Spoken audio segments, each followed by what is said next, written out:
ಮಂಗೇನಕೊಪ್ಪದಲ್ಲಿ ಅದ್ಧೂರಿಯಾಗಿ ನಡೆದ ಶ್ರೀ ಚಾವಟೇಶ್ವರ ಉತ್ಸವ. ಬೆಳಗಾವಿ ಜಿಲ್ಲೆ ಖಾನಾಪುರ ತಾಲೂಕಿನ ಮಂಗೇನಕೊಪ್ಪದಲ್ಲಿ ಕಳೆದ ವರ್ಷ ದೊಡ್ಡ ಪ್ರಮಾಣದಲ್ಲಿ ಶ್ರೀ ಚಾವಟೇಶ್ವರ ಜಾತ್ರೆ ನಡೆದಿತ್ತು.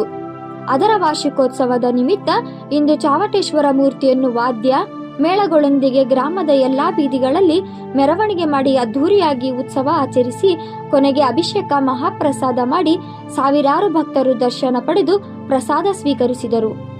ಈ ಸಂದರ್ಭದಲ್ಲಿ ಗ್ರಾಮದ ಹಿರಿಯರಾದ ಶಿವಶಂಕರ್ ಮಡ್ಡಿಮನಿ, ಗಂಗಾಧರ್ ಮಡ್ಡಿಮನಿ, ನಿಂಗಪ್ಪ ಸತಬನ್ನವರ, ಮಹಾಬಲೇಶ್ವರ ಇಟಗೇಕರ, ಬಸವರಾಜ್ ಬನೋಶಿ, ರಮೇಶ್ ಪಾಟೀಲ್, ಪರಶುರಾಮ ಸಾಗರೇಕರ ಇವರ ಮುಂದಾಳತ್ವದಲ್ಲಿ ಗ್ರಾಮದ ಸಮಸ್ತ ಹಿರಿಯರು, ಮಹಿಳೆಯರು, ಯುವಕರು, ವಿದ್ಯಾರ್ಥಿನಿಯರು ಉಪಸ್ಥಿತರಿದ್ದರು. ವರದಿ ಖಾನಾಪುರ. ವರದಿಗಾರ Nagappa Dumnalli. KS news 24x7.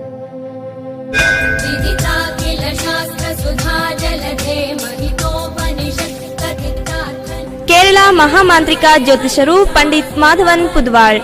ದೈವಶಕ್ತಿ ಮಂತ್ರಶಕ್ತಿಯಿಂದ ಪ್ರಸಿದ್ಧಿ ಪಡೆದಿರುವ ಇವರು ಎಷ್ಟೋ ಜ್ಯೋತಿಷರಲ್ಲಿ ಹಾಗೂ ದೈವ ದೇವರುಗಳಲ್ಲಿ ನಿಮ್ಮ ಸಮಸ್ಯೆಗಳಿಗೆ ಪರಿಹಾರ ಸಿಗದೆ ನೊಂದಿದ್ದರೆ ಯಾವುದೇ ಕಠಿಣ ಸಮಸ್ಯೆಗಳಿಗೂ ಜಾತಿ ಮತ ಭೇದವಿಲ್ಲದೆ ಸರ್ವರನ್ನು ಅನುಗ್ರಹಿಸುವ ಕೇರಳದ ಕೋಡಂಗಳೂರು ಭಗವತಿ, ಮಳಂಗಾವು ಚೊಟ್ಟಾನಿಕೆರೆ ಭಗವತಿ, ಕಾನತ್ತೂರು ನಾಲ್ವಾರ ದೈವಂ, ಭದ್ರಕಾಳಿ ರಕ್ತೇಶ್ವರಿ ದೈವಶಕ್ತಿಯಿಂದ ವಿದ್ಯೆ, ಉದ್ಯೋಗ, ಮದುವೆ, ಆರೋಗ್ಯ, ಸಂತಾನ, ಹಣಕಾಸು, ಮಾಟಮಂತ್ರ ಸಮಸ್ಯೆಗಳಿಗೆ, ಸ್ತ್ರೀ ಪುರುಷ ವಶೀಕರಣ, ಪ್ರೇಮ ವಿಚಾರ, ಅತ್ತೆ ಸೊಸೆ ಕಲಹ, ಸಾಲಬಾಧೆ, ಕೋರ್ಟ್ ಕಚೇರಿ, ಸತಿಪತಿ ಕಲಹ, ವ್ಯಾಪಾರ, ಆಸ್ತಿ ವಿಚಾರ, ಲೈಂಗಿಕ ಸಮಸ್ಯೆ, ಡೈವೋರ್ಸ್ ಪ್ರಾಬ್ಲಮ್, ವಿದೇಶ ಪ್ರಯಾಣ ಇನ್ನಿತರ ಯಾವುದೇ ಕಠಿಣ ಸಮಸ್ಯೆಗಳಿಗೆ ಕೆಲವೇ ದಿನಗಳಲ್ಲಿ ಶಾಶ್ವತ ಪರಿಹಾರ ಕಾಣುತ್ತೀರಿ.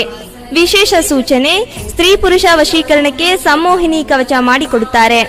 ನಿಮ್ಮ ಎಲ್ಲ ಸಮಸ್ಯೆಗಳನ್ನು ಗುಪ್ತವಾಗಿ ಇಡಲಾಗುವುದು. ಹೆಚ್ಚಿನ ಮಾಹಿತಿ